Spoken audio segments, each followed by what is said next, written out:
noise from this thing. Obviously lots of lag.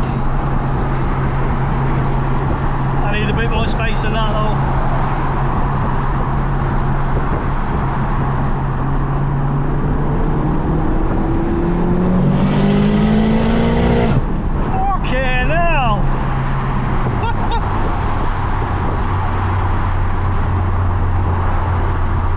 That's addictive, ain't it? And obviously we got our rolling launch as well.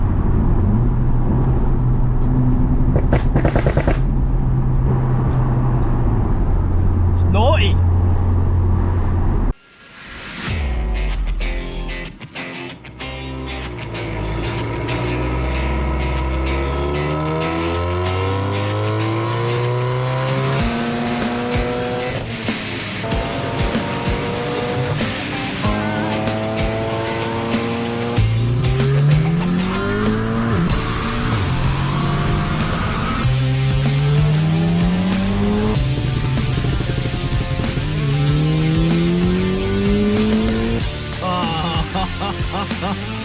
Bucket batteries, baby.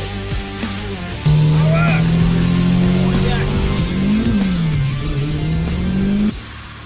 Yeah, it sounds a bit like Jurassic Park here. He's a bit pissed off. Well, Chris's Cupra. So we got it to 640 horsepower. What we found out is meth nozzles. I'm not sure if I mentioned this in the last video. Chris doesn't know, and we couldn't fathom what size nozzles in his methanol setup. It's probably one of the reasons why when it's previously tuned on the previous engine that they use octane booster, is basically the nozzles are too small, so there's not enough meth getting injected when we're high in the RPM. I mean, the turbo's running 2.4 bar, made 640, and what we're finding is right at the top of the range, because don't forget it is a big turbo, so the lag's I mean, the lag is real.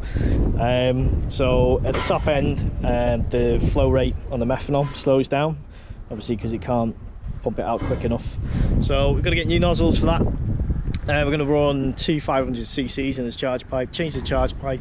We have got a charge pipe in there with 3-port methanol, so we're going to put two 500s in, and that should be enough.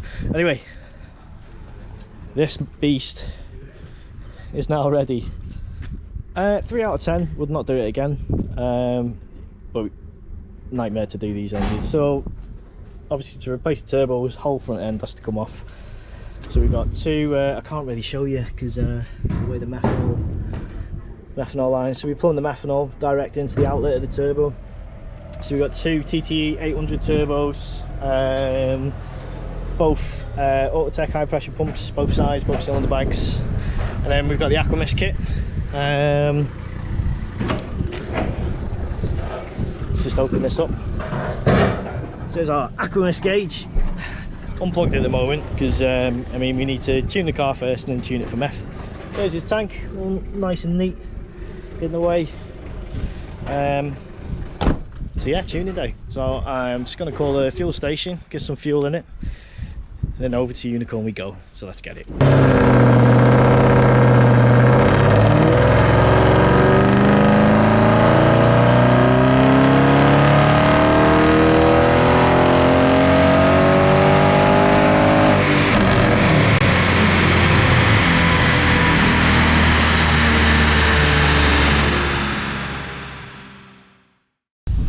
Welcome back to the channel. I'm really ill, as you can tell by my voice. So yeah, I'm sure everyone on the channel has been anxious to know what's been happening with the Monster Cupra. So I would have liked to have filmed the whole tuning journey. However, it was all hush hush. It was due to go down to Devil Developments. However, in the turn of events, Chris asked me to get Rick at Unicorn Motor Developments to tune it, and that's what we've been doing.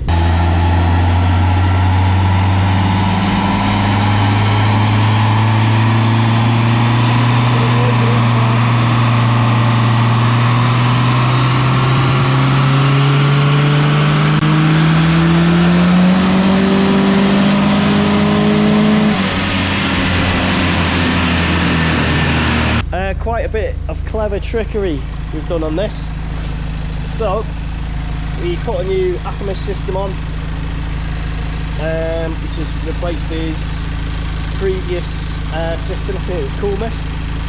So we've got two nozzles. Well, we did have one nozzle, 250cc in the charge pipe and 180cc's in there. Now we didn't know that at the time, and I'll come to that in a minute. But what we have done is, from the wastegate, we have plumbed in N75 valve, and with some trickery we've actually wired this N75 valve to work with the ECU. So Rick has obviously developed some software that allows us to run an N75. Excuse me. So yeah, so all was going well. We got to 620 horsepower on the dyno, and then we realised that the meth wasn't delivering, or the system wasn't delivering enough meth. That was due to, we didn't know at the time, but we had 180cc's in there and a 250cc in the charge pipe. Not enough. So we had to call that day. So we had to call that scratch, that tuning session. We went back, we installed 600cc and a 500cc in his charge pipe. So we kept the 180s, which is going to deliver us more than enough there. However, the way we had to wire this Aquamist, because it wires into the ECU, Rick at the time, because we didn't know how big the nozzles were, we wired it to the direct injectors, which is the way Aquamist should wire. So Rick said we're not getting enough top end, because on this particular fuel strategy we were using the 980cc top injectors more than the direct, especially at the top end. So the signal was dropping, or so he thought. So we ended up wiring the Aquamist to the MPI.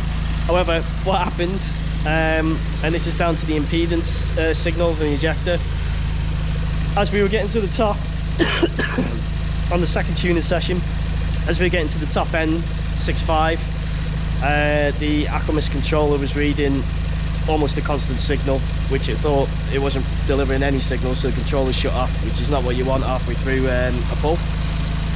So today I've tidied up the wiring, because we did a lot of bodge jobs on the dyno, like this wire here.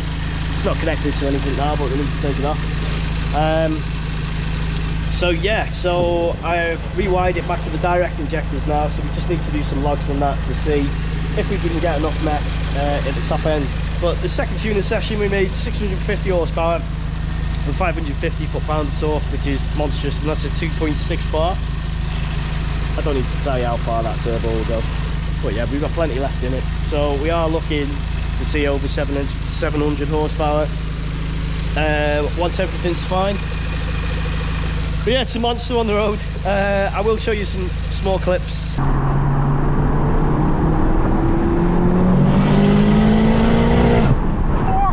hell!